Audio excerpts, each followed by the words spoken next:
Yeah, very good morning to everyone. Those are watching this video. In this video, we are going to cover the lab portion of chapter number 23 from goods in foreign trade. Right? So, let's start the topic. And before starting, I make a request to everyone. Please like and subscribe because it will give much more help for proceeding my video further to some other person. Right? So please mention a one like to me. If you find this video from other sources, you please subscribe this channel for your regular video, right, from my side. So come on the agenda, those are today. Although the volume of the trade between India and Rome seem to have been large, कहने का मतलब यहाँ पर यह है कि जो भी यानी कि ट्रेड हुआ करता था हमारे भारत और रोम के बीच में, वो क्या था, बहुत ही यानी कि क्या था, बड़ा था. ठीक है. It was can not conduct in the article of daily use for the common people. कहने का मतलब यहाँ पर यह है, ये यानी कि कॉमन पीपल के लिए डेली बेसिस पर यूज नहीं किया जाता था. जो कॉमन थे ये यानी मेनली जो लोग हुआ करते थे वो लोग यानी कि रोज के रोज यानी कि अपना व्यापार किया करते थे. There was the brisk commerce in luxury goods, यानी कि लग्जरी गुड्स के अंदर यानी कि कॉमर्स देखने को मिलता था, वाणिज्य क्षेत्र देखने को मिलता था. विच आर समटाइम्स कॉल्ड, जिसको यानी कि कुछ यानी कि समय पर कहा जाता था articles of the aristocratic necessities के लिए. Romans first started trade with the southern most part of India. कहने का मतलब जो रोमन्स थे उन्होंने यानी कि स्टार्ट किया था अपना ट्रेड करना, अपना व्यापार करना, जो हमारे यानी कि सदर्न मोस्ट जो पार्ट था, यानी कि लगभग जो साउथ का पार्ट था, मोस्टली जो साउथ का पार्ट था उसमें वो लोग यानी इंडिया का जो साउथ का पार्ट था उसमें यानी कि ट्रेड किया करते थे. और as their earliest count found in the Tamil kingdom which lies outside the Satavahana dominions. कहने का मतलब यहाँ पर जो सातवाना डोमिनियंस था उस वक्त यानी कि एक्सकेवेशन किया गया और पता चला कि यानी कि तमिल का जो किंगडम है वहाँ पर देखने को मिलता है ज़्यादा से ज़्यादा यानी कि कॉइन्स उस पीरियड के देखने को मिलते हैं. रोमन मेनली इम्पोर्ट जो हमारे स्पाइसेस यानी कि हमारे इंडिया से ले जाया करते थे. ठीक है.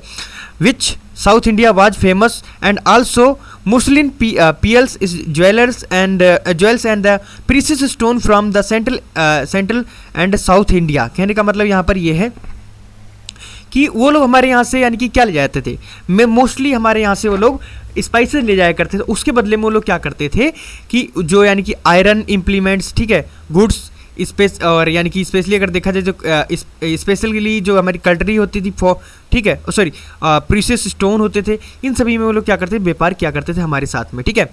Iron goods specially cutlery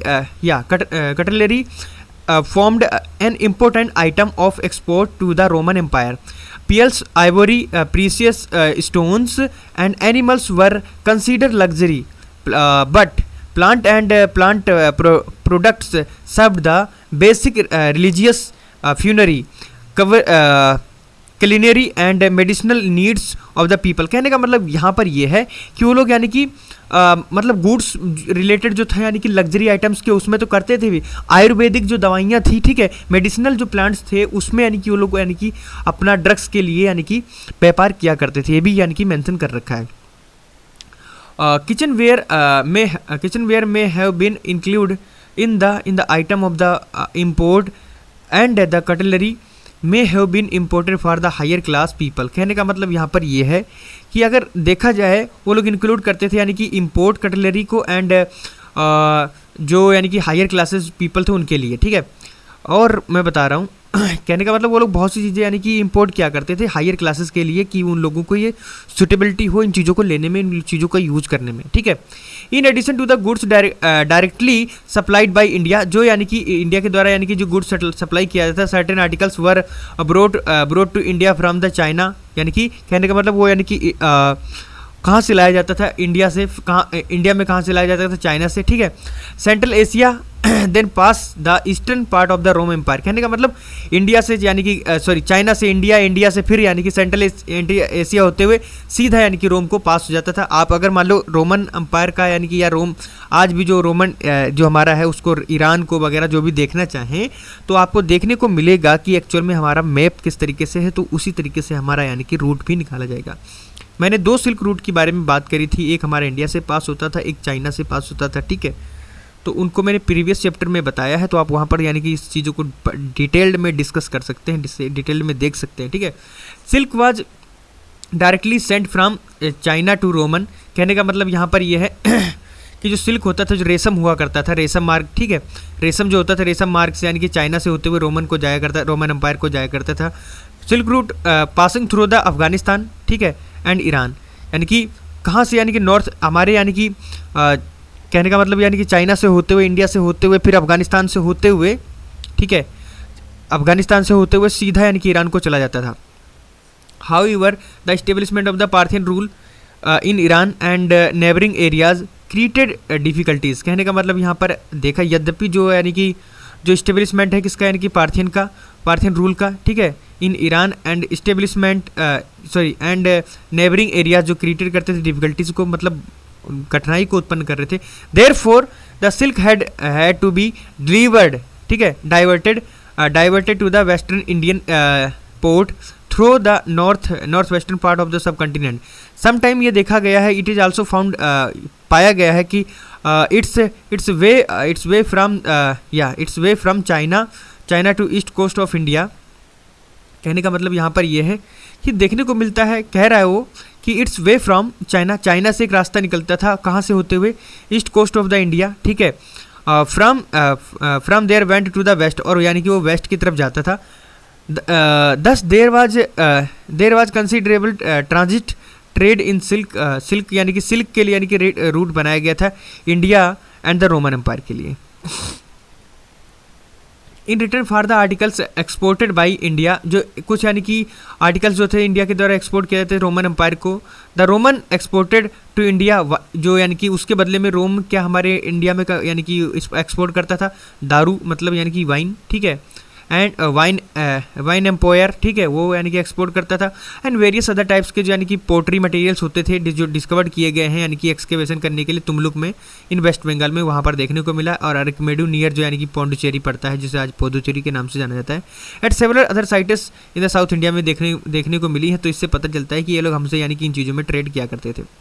sometime Roman goods travelled as far as Guwahati. कहने का मतलब यानी अगर आप ट्रेवल करें तो रोमन यानी कि जो गुड्स हैं वो देखने को मिले हैं कि गुवाहाटी तक भी यानी कि देखने को मिले हैं।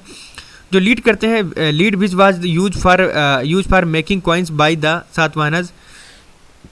कहने का मतलब यहाँ पर ये है कि लीडिंग प्रोसीजर से ये पता चलता है कि यानी कि वो लोग यूज़ करते थे यानी कि कॉइन्स बनाना, यानी कि मेकिंग ऑफ कॉइन्स, यानी कि ये सब चीज़ें यानी कि लेड को यानी कि यूज़ क्या करते थे, किसके लिए, कॉइन बनाने के लिए, ठीक है, इन सातवाहना पीरियड में। तो ये भी देखा गया है कि यानी कि वो इंपोर्ट करते थे रोम से इन फॉर्म ऑफ द यानी कि कोल्ड स्ट्रिप, ठीक है। Roman goods do not appear in any substantial quantities in north India. कहने का मतलब जो रोमन यानी कि गुड्स है वो ज़्यादा दिखाई नहीं पड़ा है सब्सटेंशियल क्वांटिटी में इंडिया के अंदर। But there is no doubt that under the Kushan, लेकिन ये कोई संदेह नहीं है कि कुषाण पीरियड में अगर देखा जाए तो north western part of the subcontinent in the second century traded with the eastern part of the Roman empire. यानी कि ये पता चलता है कि उस सेकेंड यानी कि जो सब कंटिनेंट में देखा गया है तो हमारा जो इंडिया था रोमन अम्पायर से यानी कि ट्रेड करता हुआ पाया गया है, ठीक है। This facilitated by the conquest of the Mesopotamia which was made a Roman province, जो यानी कि रोमन प्रोविंस के द्वारा बनाया गया लगभग यानी कि कब तक 115 AD। Roman emperor Trajan not only conquered, जो रोमन एम्परर था यानी कि त्रंजन के नाम से जो ज़्यादा विख्यात था, उन्होंने खाली यानी कि मुस्कैट को ही यानी कि कॉन्कर नहीं किया, ठीक है, बट आल्सो उसने यानी कि पर्शियन गल्फ को भी यानी कि अपने अंदर कॉन्कर कर लिया, ठीक है, एक्सप्लोर मतलब बढ़ा दिया वहाँ तक। As a result of the trade conquest the Roman goods reach the Afghanistan. कहने का मतलब जो यानी कि रोमन साम्राज्य का जो यानी कि सामान था यानी कि अफगानिस्तान तक तो पहुँच ही रहा था, यानी कि नॉर्थ में यानी कि इंडिया तक पहुँच रहा था, ठीक है। एट बैकग्राम लगभग 72 किलोमीटर ऑफ द काबुल तक large glass jar made in Italy यानी कि बड़े बड़े यानी कि किन चीज़ों में यानी कि ट्रेड दिखाई पड़ रहा था, यानी कि बड़े बड़े गिलास के जार दिखाई पड़ रहे थे जो इटली में बन रहे थे, इजिप्ट और सीरियाज में बन रहे थे, वो फाउंड किए गए हैं इंडियन कंटिनेंट में, ठीक है। Also found there were bowls, bronze stands, steels, yards, weight of the western origin, small Graeco Roman bronze statues, jugs and other vessels made of the alabaster. कहने का मतलब यहाँ पर यह है कि बहुत सारी चीज़ों में यानी कि देखने को मिलता है कि ट्रेड चलता था। वहाँ पर ये देखने को मिला कि ब्रोंज स्टैंड देखने को मिला है, ठीक है, स्टील यार्ड देखने को मिला है, wheat of the western origin का देखने को मिला है, small Greco Roman bronze status देखने को मिला है, ठीक है, जग यानी जग टाइप का जो वेसल होता था वो देखने को मिला है, एंड अदर भी वेसल्स देखने को मिला है, ठीक है, जो यानी कि अल्बस्तर के बनाए जाते थे, ठीक है। Taxila which is the coterminous with the modern Sirkap in the northwest frontier province of Pakistan has yielded fine examples of the Greco-Roman sculptures in bronze, silver ornaments, some bronze pots, one jar and coins of the Roman emperor Tiberius were also found। कहने का मतलब यहाँ पर ये है कि हम बात करें अगर ये देखने को मिलता है कि वेस्ट प्रोविंस से जो पाकिस्तान है उसमें यानी कि कुछ एग्जांपल देखने को मिलते हैं रोमन स्कल्पचर से रिलेटेड जो यानी कि ब्रॉन्ज के बने हुए थे, कुछ ऑर्नामेंट से जो यानी कि सिल्वर के थे, सम ब्रॉन्ज पोर्ट्स थे, ठीक है, जार देखने को मिलते हैं और यानी कि कॉइन्स भी देखने को मिलते हैं रोमन इंपरर के अकॉर्डिंग, ठीक है। और तिब्रुस वर आल्सो फाउंड, यानी कि वहाँ पर यानी कि टाइबेरियस भी यानी कि देखने को मिलते हैं, पाए गए हैं। However, Aretine pottery which is regularly found in South India। कहने का मतलब यहाँ पर यह है कि जो अरेटाइन जो पोट्री है वो यानी कि देखने को मिली है हमारे यानी कि साउथ इंडिया में, जो रेगुलरली फाउंड की गई है वहाँ पर, मतलब एक सीक्वेंस में मिली है। Appear neither in the central nor और द वेस्टर्न इंडिया और द अफगानिस्तान। कहने का मतलब यानी कि वो दिखाई पड़ी है कहाँ पर, सेंट्रल इंडिया में और यानी कि वेस्टर्न इंडिया में भी देखने को मिलता है, ठीक है, central and the western India और अफगानिस्तान में देखने को नहीं मिलती है। Eventually these places did not receive the popular western articles. कहने का मतलब यहाँ पर वेस्टर्न आर्टिकल्स देखने को ज़्यादा नहीं मिले हैं, which have been found mostly south of the Vindhyas, जो यानी कि विंध्या का जो साउथ रीजन उसमें यानी कि उसमें फाउंड किए गए हैं, मोस्टली वहाँ पर देखने को मिला है। In the Satavahana kingdom and further south, यानी कि साउथ के फर्दर देखने को मिला है। दस the kingdom of the both Satavahana and the Kushan profited from trade with the Roman Empire। कहने का मतलब यहाँ पर ये है कि ये देखने को मिला है बोथ, यानी कि जो सातवाहना और जो कुसान थे वो प्रॉफिट थे किसके साथ, ट्रेड करने में, रोमन एम्पायर के साथ, ठीक है। Although the largest profit seems to have been accrued to the Satavahana, यानी कि सबसे ज़्यादा यानी कि उन्हें यानी कि रोमन का जो सबसे ज़्यादा प्रॉफिट एरिया देखने को मिला है वो किस में देखने को मिला है, सातवाहना के साथ। The most significant Roman export to India was the large number of the coins. कहने का मतलब यहाँ पर ये सबसे ज़्यादा देखने को मिलता है कि जो रोमन एक्सपोर्ट था इंडिया के साथ वो ये देखने को मिला ज़्यादा से ज़्यादा किस सिक्कों में यानी कि हुआ करता था। Invariably made of the gold coins, ये किसके द्वारा बने हुए थे, गोल्ड से बने हुए थे, सिल्वर से बने हुए थे, और ये सारा यानी कि सोना जो सिल्वर आता था अधिकतर रोमन से ही आता था। Though some Roman copper coins also found, और कुछ यानी कि कॉपर कॉइन्स देखने को मिले हैं हमारे इंडिया में जो यानी कि रोमन कॉपर कॉइन्स थे, ठीक है। About 150 finds of Roman coins, यानी कि कुछ यानी कि 150 रोमन कॉइन्स देखने को मिले हैं जो हमारे सब कंटिनेंट में, ठीक है, होल ओवर कंटिनेंट में। एंड मोस्ट ऑफ देम, यानी कि जो उसमें से कुछ यानी कि जो थे वो साउथ ऑफ द विंध्यास के थे, ठीक है। और the total number of the Roman gold, यानी कि अगर कुल मिलाकर देखा जाए तो रोमन यानी कि gold silver coins that have been found, जिनको यानी कि पाया गया है इन इंडिया में, डज नॉट एक्सीड, लगभग वो ज़्यादा यानी कि इससे ज़्यादा नहीं पाए गए, मतलब 6000 से ज़्यादा नहीं पाए गए, लेकिन अप्रोक्स इतना पाया गया, ठीक है। But it is difficult to say, यानी कि ये कहना बहुत कठिन होगा डेट कि only this number of the coins came from the Rome. कहने का मतलब यहाँ पर ये सारा इतना यानी कि इतना सारा जो यानी कि कॉइन्स हमें देखने को मिला, ये हमें कहाँ से देखने मिला, ये रोम से आया, ठीक है। The number the number seems to have been much much larger. कहने का मतलब ये नंबर जो देखने को मिला एक बहुत ज़्यादा संख्या में देखने को मिला। This justify the complaint of the Roman writers Pliny, यानी कि एक कहने का मतलब ये एक चीज़ बताता है कि एक कंप्लेंट खड़ी कर देता है, यानी कि रोमन राइटर जो प्लिनी था उसके, जिसने लिखा है कि account card natural history Latin in Latin भाषा में, ठीक है, लगभग 77 AD के अराउंड, ठीक है।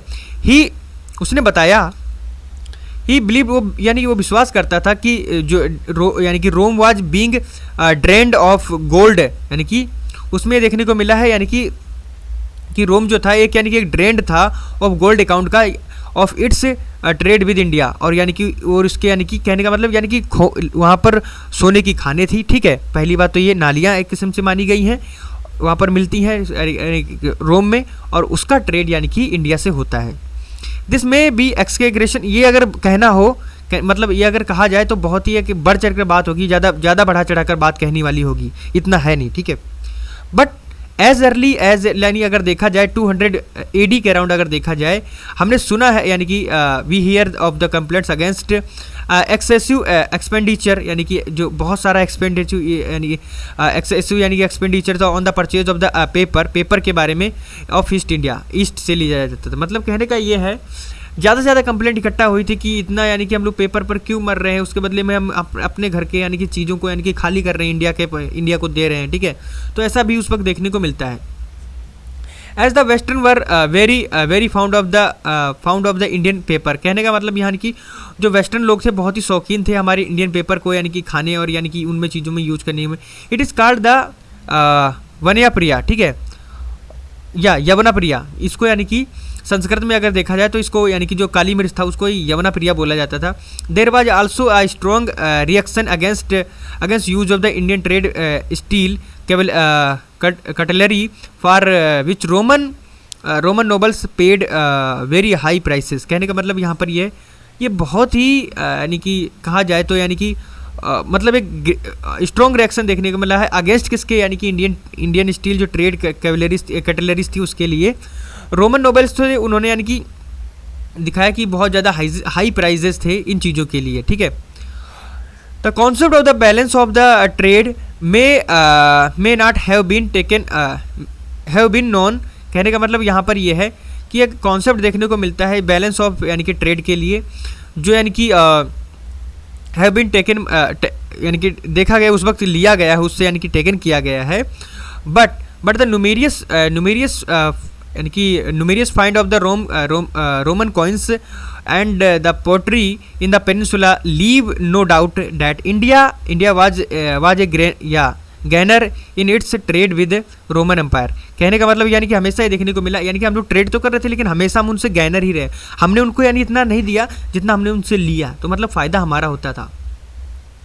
Okay, the loss of the Roman money was so deeply felt that eventually step had to be taken in the Rome to ban its trade with India। कहने का मतलब यहाँ पर ये है कि ये देखने को मिला है ज़्यादा से ज़्यादा लॉस देखने को मिला यानी कि रोमन मनी का, जो यानी कि डीपली तरीके से जो यानी कि लेफ्ट कर रहे थे स्टेप बाय स्टेप, इसके यानी कि जो स्टेप टेकन किया गया था किसके द्वारा, यानी कि रोमन के द्वारा। किसके लिए वो बैन कर रहे थे कि अपने ट्रेड को यानी कि इंडिया के साथ, कि हम यानी कि यहाँ पर हम अपने से ज़्यादा से ज़्यादा लॉस कर रहे हैं इन चीज़ों में, ठीक है। India in the paper and the steel goods, कहने का मतलब यहाँ पर यह है कि इंडिया उनसे यानी कि इन चीज़ों में यानी कि पेपर और क्या बोलते हैं स्टील और गुड यानी कि स्टील गुड्स में यानी कि वो लोग क्या कर रहे थे, हम उनके साथ ट्रेड कर रहे थे, लेकिन वो लोग उनसे उसके बदले में हमें बहुत बहुत महत्वपूर्ण चीज़ें दे रहे थे, ठीक है। इट अपीयर्स, ये दिखाता है कि that major role in the Roman trade, यानी कि ये मेजर रोल देखने को मिलता है इंडो रोमन ट्रेड में, भारतीय और रोमन ट्रेड में ये देखने को मिलता है व्यापार में, कि shipping was played by rhombus, यानी कि रोमन्स के द्वारा यानी कि शिप का एक यानी कि इन्वेंशन दिखाया गया, जिसमें यानी कि वो लोग शिप के द्वारा आते थे और शिप से जाते थे, ठीक है। Aldous Roman traders believed in south India, यानी कि जो रोमन ट्रेडर्स थे वो यानी कि ज़्यादा से ज़्यादा यानी कि वो रहते थे कहाँ पर थे, साउथ इंडिया में रहते थे, वहाँ पर आकर टिकते थे और वहीं से यानी कि ब्लैक पेपर खरीदते थे और बैग चले जाते थे, ठीक है, काली मिर्च। There is wait wait wait wait, pepper, okay. There is little evidence of Indian resident in the Roman empire. कहने का मतलब यहाँ पर बहुत ही कम यानी कि एविडेंस देखने को मिलते हैं, ठीक है, Indian resident in the Roman empire में। Some portrayed with graffiti in the Tamil suggest that some Tamil merchants lived in Egypt Roman in Roman. कहने का मतलब यहाँ पर यह है कि ये भी हमें पता चलता है कि रोमन टाइम्स में अगर देखा जाए तो बहुत सारे हमारे जो इंडियन मर्चेंट थे वो यानी कि इजिप्ट में रहा करते थे, ठीक है। अब मनी इकोनॉमी की बात कर लेते हैं कि आखिरकार उस वक्त की इकोनॉमी कैसी थी। और पहले से उसने मेंशन कर रखा है मनी इकोनॉमी, ठीक है, तो धन की यानी कि अर्थव्यवस्था थी, ठीक है, तो उसके बारे में बात करेंगे। How did the Indians use the silver gold currency which came to India from the Rome. यानी कहने का मतलब कि सिंपल तरीका यहाँ पर एक क्वेश्चन उन्होंने उठाया कि हाउ डज द इंडियंस, क्या इंडियंस यानी कि कैसे यूज करते थे सिल्वर और गोल्ड की जो करेंसी आई थी, यानी कहाँ से, रोम से आई थी। तो उसका आंसर हमें यानी कि इस पैराग्राफ में मिल ही जाएगा। The Roman gold coins were naturally valued for their intrinsic worth but they may also have circulated in a major transaction. कहने का मतलब वो लोग ज़्यादा से ज़्यादा यानी कि अपना ट्रांजेक्शन किया करते थे, सर्कुलेट किया करते थे अपनी यानी कि मनी को।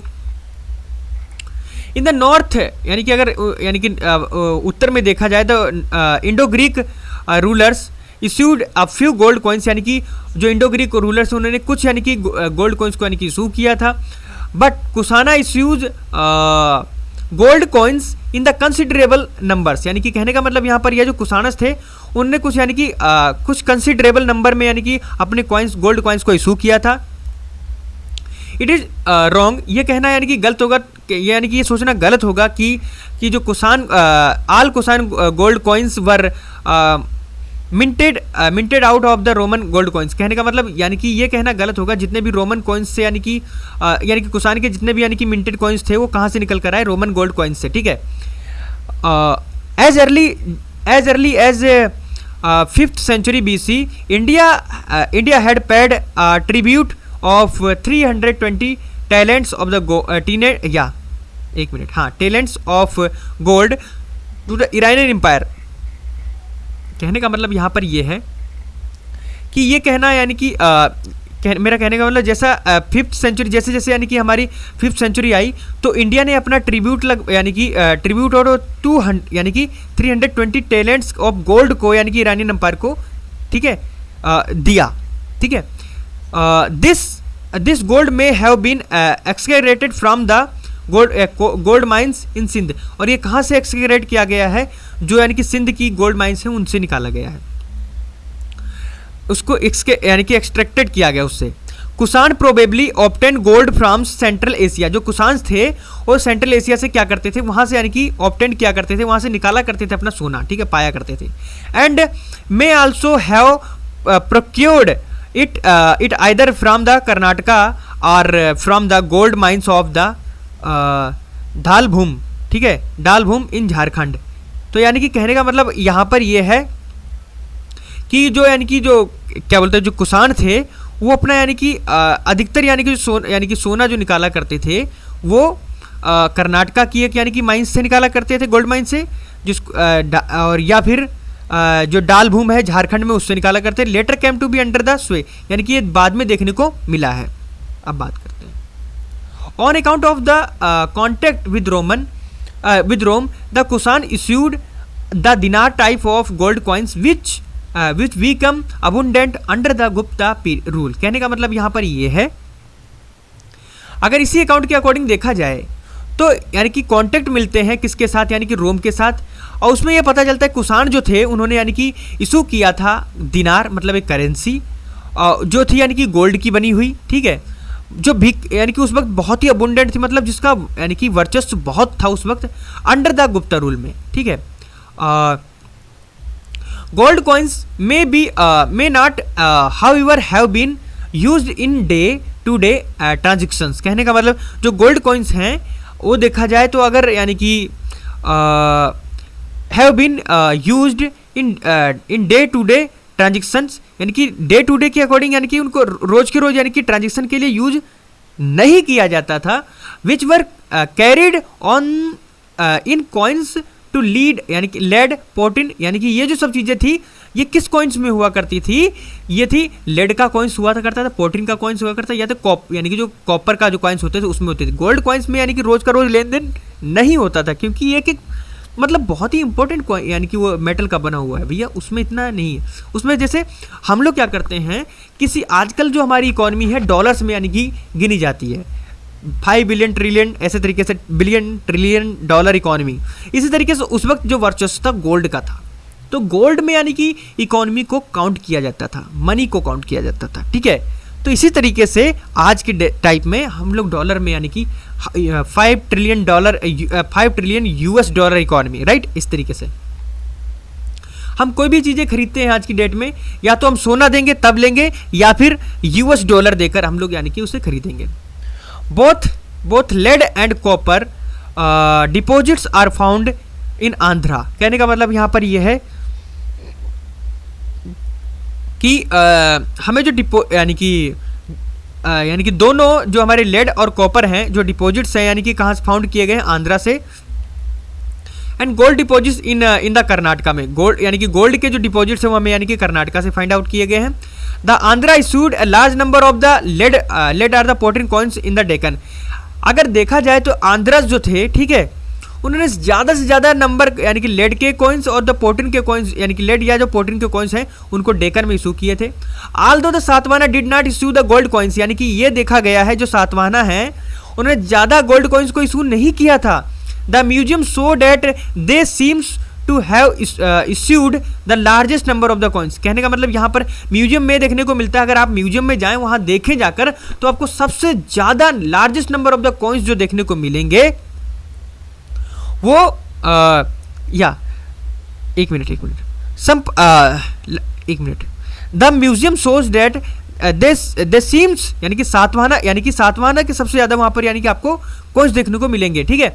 सम punch marked and early Sangam age coins have been found at the tip of the peninsula. यानी कि पेनिनसुला के अगर यानी कि जो टिप मैंने पहले एक्सप्लेन कर रखा है, ठीक है। टिप मतलब एक किस्म से एक वो जगह है, ठीक है, जो खोद कर बनाई गई हो, ठीक है। तो वहाँ पर यानी कि पेनिनसुला में हमें देखकर यानी कि संगम एज के अकॉर्डिंग अगर चले हम लोग तो बहुत सारे कॉइन्स जो है यानी कि साउथ पेनिनसुला में हमें देखने को मिलते हैं। The Kusan issued the largest number of the copper coins in the northern and the northwestern India। कहने का मतलब यहाँ पर जो कुसान थे उन्होंने लार्जेस्ट नंबर ऑफ द यानी कि कॉपर कॉइन्स को इशू किया, ठीक है, ठीक है। और in the northern and the western India में the Indo Sassanian successor of Kushan in the lower Sindh and also issued many coins. कहने का मतलब यानी कि जो सक्सेसर थे यानी कि अगर देखा जाए तो इंडो ससेनियन थे किसके सक्सेसर, कुसान्स के, लोअर सिंध में उन्होंने सबसे ज़्यादा यानी कि कॉइन्स को इशू किया, ठीक है। Copper and bronze coins were used in a large quantities by the rulers of the some indigenous dynasties such as the Naga who ruled in the central India। कहने का मतलब यहाँ पर ये है कि जो कॉपर के यानी कि देखो ओके द इंडो सॉरी ये तो हो गया था, हाँ। कॉपर था, copper and the bronze coins थे उनको यानी कि इशू किया गया था बहुत ही लार्ज क्वांटिटी में। जो रूलर्स थे इंडिजीनियस डायनेस्टीज के, जो यानी कि नागवंश के थे, ठीक है, जो रूल कर रहे थे सेंट्रल इंडिया में उनके द्वारा यानी कि इशू किए गए थे। और यधेयास जो यानी कि रूल्ड कर रहे थे ईस्टर्न राजस्थान में, ठीक है, together with the adjacent of the Haryana, Punjab and the UP में भी यानी कि उनका देखने को मिला है। And by the Mitras who ruled the Kausambi यानी कि इन द यानी कि जो नियर यानी कि हमारा पड़ता है किसके, मथुरा, अवंती एंड द या छत्रा जो बरेली यानी कि डिस्ट्रिक्ट है नियर यानी कि डिस्ट्रिक्ट इन यूपी में, वहाँ पर यानी कि देखने को मिलता है। द पीरियड रफली बिटवीन यानी कि जो पीरियड है वो इनका जो पीरियड ये माना गया लगभग 200 BC से 300 AD के अराउंड यानी कि इनके एविडेंसेस देखने को मिले हैं। Largest number of the coins were issued not only in India but यानी कि सेंट्रल एशियन यानी कि में देखने को मिला है जो रूलर्स थे and but also by many many cities and the tribes देखने को मिले हैं। In ancient times this phase has the highest number of the dies moulds for the manufacture of the coins, यानी कि इस पीरियड में हमें यह भी देखने को मिलता है कि जो कॉइन्स बनाए जाते थे उनकी सबसे ज़्यादा डाइज भी देखने को मिली है। उनकी डाई जो है मतलब किसी चीज़ को ढालने के लिए सांचा जो होता था वो देखने को मिले हैं। Okay, perhaps in no other period had the money economy penetrated so deeply into the lives of the common people of the towns and their suburbs as this. This movement fit in well with the growth of the arts and the crafts. India thriving trade with the Roman Empire. Simple है। अब बात करेंगे urban growth के बारे में। हमारा कुछ यानी कि जो चैप्टर का नाम भी यही है, ठीक है, क्राफ्ट्स, कॉमर्स एंड आगे उसका क्या है, अर्बन ग्रोथ, ठीक है, अर्बन ग्रोथ। तो यहां पर बात करेंगे the growing crafts commerce and increasing use of the money promoted the prosperity of numerous towns during this period. कहने का मतलब यहाँ पर यह है कि जो यानी कि जैसे क्राफ्ट बढ़ रहा है, कॉमर्स बढ़ रहा है, ठीक है, वो किसको बढ़ाता है, यानी कि increasing the use of the money, money का यूज बढ़ा देता है और प्रमोट करता है, यानी कि स्ट्रेंथन करता है, चीज़ों को मजबूत बनाता है न्यूमेरियस टाइप से, यानी कि जो टाउन्स है ड्यूरिंग दिस पीरियड, यानी कि बहुत सारे टाउन्स को यानी कि उसकी प्रोस्पेरिटी, उसका वर्चस्व बढ़ा देता है। Important towns in the north India, यानी कि बहुत सारे इंपॉर्टेंट टाउन्स देखने को मिलती हैं इंडिया में, such as Vaishali, Pataliputra, Varanasi, Kaushambi, Shravasti, Hastinapur, Mathura and the Indraprastha. ठीक है, इंद्रप्रस्था किसको बोला जाएगा, जो यानी कि पुराना किला है नई दिल्ली का, उसमें देखने को मिलता है। इनमें यानी कि सबसे अधिक ये जो इंपॉर्टेंट टाउन्स थे उस वक्त के समय पर, ठीक है, इनका वर्चस्व देखने को मिल रहा था। are all mentioned in the literary text and some of them also described by the Chinese pilgrims। और कुछ इनमें से यानी कि डिस्क्राइब किए गए थे, यानी कि बताए गए थे जो चाइनीज के जो पिलग्रिम्स थे उनके द्वारा। Most of them flourish during the Kushan period. इसमें से जितने भी यानी कि जो मैं सिटीज़ की बात कर रहा हूँ, ये ज़्यादा से ज़्यादा यानी कि जो फ्लरिश हुए, मतलब इनका जो एक पहचान बनी, बहुत ही बढ़कर ऊपर आए, उस कौन सा समय था, कुषाण पीरियड था, in the first and the second century BC के अराउंड, यानी कि पहली और सेकेंड सेंचुरी की बीसी थी उसके अराउंड देखने को मिला है। Excavation have revealed superior construction of the Kushan age. कहने का मतलब यहाँ पर ये है कि खुदाई से ये पता चलता है कि ये जो यानी कि जो सुपीरियर कंस्ट्रक्शन, मतलब एक सबसे बड़ा जो कंस्ट्रक्शन देखने को मिला वो कौन सा एज था, कुषाण एज था। सेवरल साइट्स इन बिहार, कुछ यानी कि बिहार के अंदर साइट्स देखने को मिलती हैं, सच है जो चिरंद था और पन्नर था, सोनपुर था, बक्सर था एंड अदर ईस्टर्न यूपी में देखने को मिलती हैं, सच है जिसको यानी कि हम कहें तो खैरादी, ठीक है, मैसन, और दूसरा प्रोस्पेरियस यानी कि कुषाण फेजेस, यानी कि कुषाण फेजेस में देखने को। Similarly in the UP town such as, यानी कि अगर हमारे यूपी में भी कुछ टाउन्स देखने को मिलते हैं, ठीक है, जिनको अगर बोले तो हम लोग यानी कि सोगुरा, भीता और कौशाम्बी एंड रंग क्या बोलते हैं, हाँ, श्रृंगवरपुरा, श्री एक मिनट, मुझे एक्चुअली बड़े नेम जो है ना थोड़ा दिक्कत पड़ता है उसमें, यानी कि श्रृंगवेरपुर और अंतर झिखरा, ठीक है, आर प्रोस्पेरस, यानी कि ये सब देखने को उस वक्त मिल रहे थे। और रंग महल इन राजस्थान में था and many other sites in the western areas through in the Kushan times, यानी कि कुछ यानी कि मतलब वेस्टर्न यानी कि एरियाज थे जो जिनको यानी कि देखा गया कौन से कुषाण टाइम्स में। The excavation of the Sonkh in Mathura reveals as many as seven levels of the Kushan phase and only one of the Gupta phase. और यानी कि कुछ यानी कि उसमें गुप्ता फेज में देखने को, यानी कि एक खाली गुप्ता फेज में देख लेता और बाकी यानी जितने भी थे वो सारी कुषाण फेज में देखने को मिले थे। Okay, current excavation shows Sachan Kot 50 kilometre from the Lucknow to be the largest Kushan town in the northern India. कहने का मतलब यहाँ पर यह है कि एक्सकेवेशन से पता चलता है कि सचान कोट लगभग यानी कि 50 किलोमीटर लखनऊ से साथ जो लार्जेस्ट यानी कि कुषाण टाउन्स था इन नॉर्दर्न इंडिया में, ठीक है, और वो कवर करता था 9 स्क्वायर किलोमीटर, जो कंटेन करता था मैनी ब्रिक हाउसेज को, कॉपर कॉइन्स को, ठीक है, अगेन साइट इन जालंधर यानी कि Jalandhar, Ludhiana and the Ropar are located in the Punjab, यानी कि जो पंजाब में लोकेटेड थी। सेवरल हरियाणा साइट्स यानी कि बहुत सारी देखने को मिली है जो रिवील करती है equality of the Kushan construction को बताती हैं। In many instances the Gupta period structures were poorly built and made of used Kushan bricks. कहने का मतलब यहाँ पर यह है कि अगर देखा जाए यानी कि मैनी जो यानी कि इंस्टांस हैं गुप्ता पीरियड के अराउंड जो इसके स्ट्रक्चर्स देखने को मिलते हैं वो पुअरली बिल्ट मतलब गरीबीपूर्ण तरीके से बनाए हुए थे। मेड ऑफ किसके द्वारा बने हुए थे? कुसान ब्रिक्स के द्वारा, ठीक है, जिसमें यानी कि कुसानों की जो ब्रिक्स यूज हुई थी कुसानों के पीरियड के समय की, ठीक है। One on the whole material remain from the Kushan phase indicate the urbanisation at its peak. कहने का मतलब यहाँ पर यह है कि मटेरियल जो थे उसमें देखने को मिलता है, एक फेज देखने को मिलता है जो इंडिकेट करता है अर्बनाइजेशन एट द पीक, ठीक है। This also applies two towns in the सका किंगडम, यानी कि ये बताता है, अप्लाई करता है सका किंगडम को of the Malwa and the western India. Most important town जो था यानी कि उज्जैन था as the nodal point of the two routes, यानी कि दो रूटों का यानी कि एक नोडल पॉइंट माना जाता है जहां पर दो चीजें यानी दो रूट आकर कन्वर्ज हो जाए, मतलब नोड मिलता हो। एक जो था कौसाम्बी, अदर जो था मथुरा, यानी कि उन दोनों से रोड आने वाला यानी कि मिलकर कहाँ पर मिलता था हमारा, यानी कि उज्जैन में, ठीक है। It was however also important because of the export of agate and the cornelian stones. कहने मतलब यहाँ पर एक्सपोर्ट और इम्पोर्ट के लिए यानी कि जाना जाता था। एक्सकेवेशन शो यानी कि उस वक्त के जो खुदाई के साक्ष्य मिले हैं, पुरातत्व मिले हैं, उनसे पता चलता है कि shows that agate, jasper and the carnelian were worked on a large scale for the manufacture of the beads after लगभग यानी कि 200 BC के राउंड।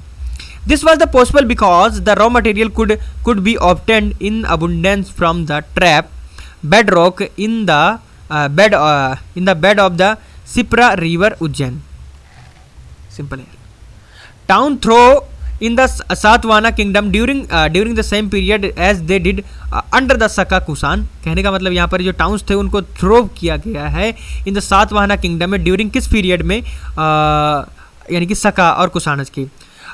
तागर जिसको यानी कि तेर के नाम से भी जाना जाता है, Paithan, Dhanyakataka, Amaravati and Nagarjunakonda, Bharuch and Sopara, Arikamedu and Kaveripattinam were prosperous towns in the western and the south India. यानी कि अभी तक हमने नॉर्थ की बात करी थी जो कुछ मैंने बताया था पहले, लेकिन अब साउथ में बात करें तो जिनका मैंने अभी नाम गिनाया ये सारे प्रोस्पेरस टाउन्स थे किसके अंदर? यानी कि साउथ इंडिया और यानी कि हमारा वेस्टर्न इंडिया के अंदर।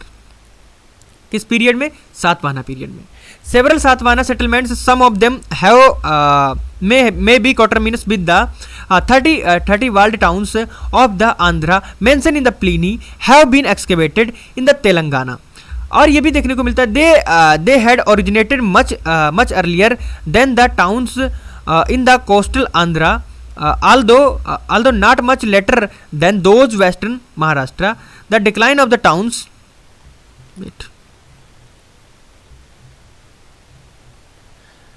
यानी कि टाउन्स का डिक्लाइन देखने को मिलता है Maharashtra, Andhra, Tamil Nadu, generally started in the जो यानी कि मिड 3rd सेंचुरी में यानी कि स्टार्ट हुए थे, लेट में उनका डिक्लाइन देखने को मिलता है। Towns prospered in the Kushan and the Satavahana empires because they conducted the thriving trade with the Roman empire. कहने का मतलब उनका यानी कि ट्रेड देखने को मिलता है किसके, यानी कि किसके साथ?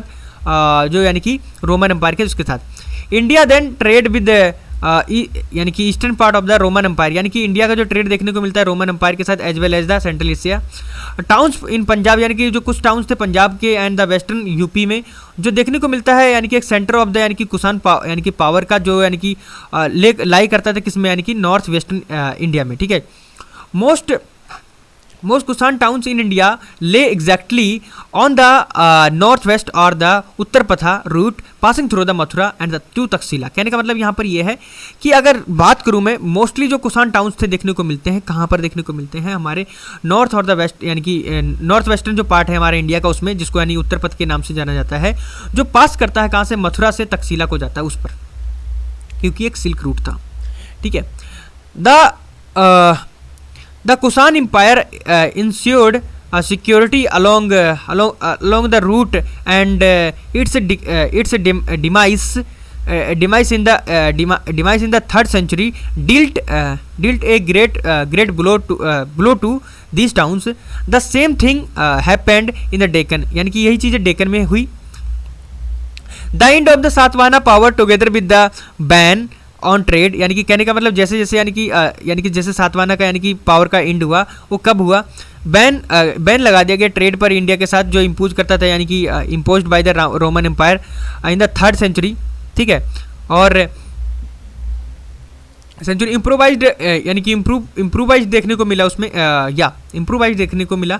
The urban artisans merchants. Archaeological excavation in the Deccan clearly suggested a decline in the urban settlements after the Satavahana phase. Simple है, ज़्यादा कोई वो नहीं था. मैं क्रोनोलॉजी मैंने बोला था अगले कभी यानी कि एक सीरीज बनाएंगे उसमें लेकर आएंगे, और अगला लेक्चर जो होगा हमारा और 24th चैप्टर होगा, जिसमें rise, growth and the Gupta empire के बारे में हम लोग पढ़ेंगे. तब तक के लिए जय हिंद, जय भारत.